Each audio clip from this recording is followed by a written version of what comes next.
Pemirsa, informasi lainnya di mana Komisi Pemberantasan Korupsi atau KPK memeriksa mantan pejabat Direktorat Jenderal Pajak Rafael Alun Trisambodo sebagai tersangka dalam kasus dugaan penerimaan gratifikasi. Rafael, pemirsa, tiba di gedung KPK sekitar pukul 9 lewat 55 menit waktu Indonesia Barat dengan didampingi tim kuasa hukumnya. Ia bungkam saat ditanya seputar pemeriksaan dirinya pada hari ini. Sebelumnya, PLT juru bicara KPK Ali Fikri menyatakan Rafael akan menjalani pemeriksaan sebagai tersangka. Penyidik juga telah mengirimkan surat panggilan kepada Rafael sejak beberapa waktu lalu. KPK menemukan dugaan penerimaan gratifikasi oleh pemeriksa pajak pada DJP Kementerian Keuangan pada tahun 2011 hingga tahun 2023 yang dilakukan oleh Rafael Alun Trisambodo.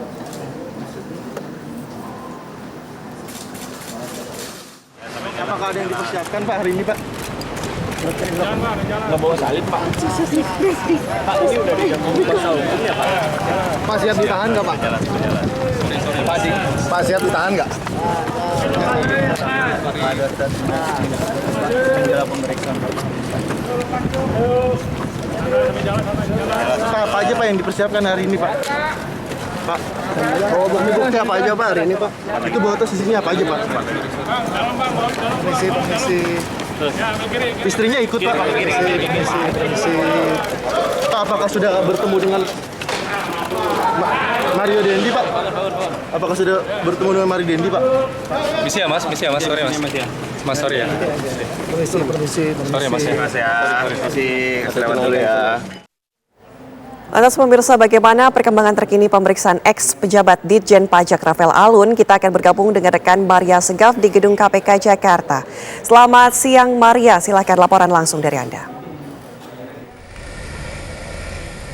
Iya, selamat siang Anda Tealita dan juga pemirsa. Betul tadi disampaikan oleh Anda bahwa mantan pejabat Ditjen Pajak Rafael Alun tadi tiba di Gedung Merah Putih KPK sekitar pukul 9 lewat 55 pagi bersama dengan kuasa hukumnya dan saat ini sedang menjalani pemeriksaan oleh pihak penyidik KPK. Mungkin ada dua hal pertanyaan besar mengenai hal ini, yaitu yang pertama adalah materi apa yang akan dipertanyakan oleh penyidik KPK kepada Rafael yang saat ini sudah menyandang status sebagai tersangka. Hal ini tadi kami juga sudah sempat tanyakan kepada juru bicara KPK bidang penindakan dan juga kelembagaan, yaitu Ali Fikri, yang menyatakan mengenai materi yang dipertanyakan baru akan dirilis oleh pihak KPK usai nanti penyidik KPK selesai memeriksa Rafael Alun sebagai tersangka, yaitu sekiranya nanti sore hari akan ada press release yang akan digelar oleh pihak KPK. Tapi jika kita kemudian melihat apa saja yang sudah dilakukan oleh KPK mengenai kasus yang menjerat Rafael Alun ini, memang pada Senin lalu kemarin KPK sudah menggeledah kediaman dari Rafael Alun dan juga menyita beberapa barang milik Rafael dan juga keluarga, yaitu diantaranya ada safe deposit box dengan nilai yang cukup fantastis, yaitu mencapai 37 miliar rupiah. Kemudian juga ada 70 tas mewah milik sang istri dan juga ada satu sepeda dengan harga yang cukup fantastis pula bermerek Brompton, serta ada uang tunai senilai 40 juta rupiah. Ini yang kemudian nanti akan dimintai klarifikasi oleh pihak penyidik KPK dan tentu pihak KPK akan memberikan hak yang sama pula kepada Rafael Alun jika kemudian akan memberikan pernyataan yang sebaliknya. Dan yang kedua adalah apakah kemudian Rafael Alun akan dilakukan penahanan pada hari ini, mengingat ini adalah kali ketiga Rafael Alun mendatangi gedung KPK, di mana pada kedatangan yang pertama yaitu Rafael Alun dimintai klarifikasi mengenai LHKPN-nya pada tanggal 1 Maret, kemudian yang kedua dalam tahap penyelidikan yaitu pada tanggal 24 Maret bersama dengan sang istri, dan hari ini Rafael Alun pertama kali dimintai keterangan oleh penyidik KPK sebagai tersangka.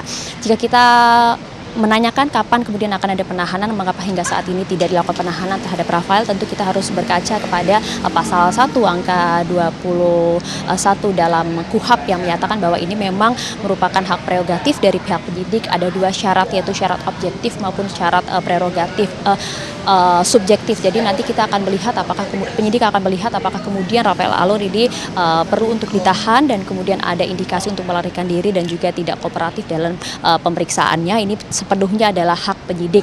Tapi jika kita juga melihat apa yang sudah selama ini dilakukan oleh KPK, jika sudah ditetapkan tersangka oleh pihak KPK, tentu ini hanya tinggal menunggu waktu saja untuk kemudian dilakukan penahanan kepada yang bersangkutan.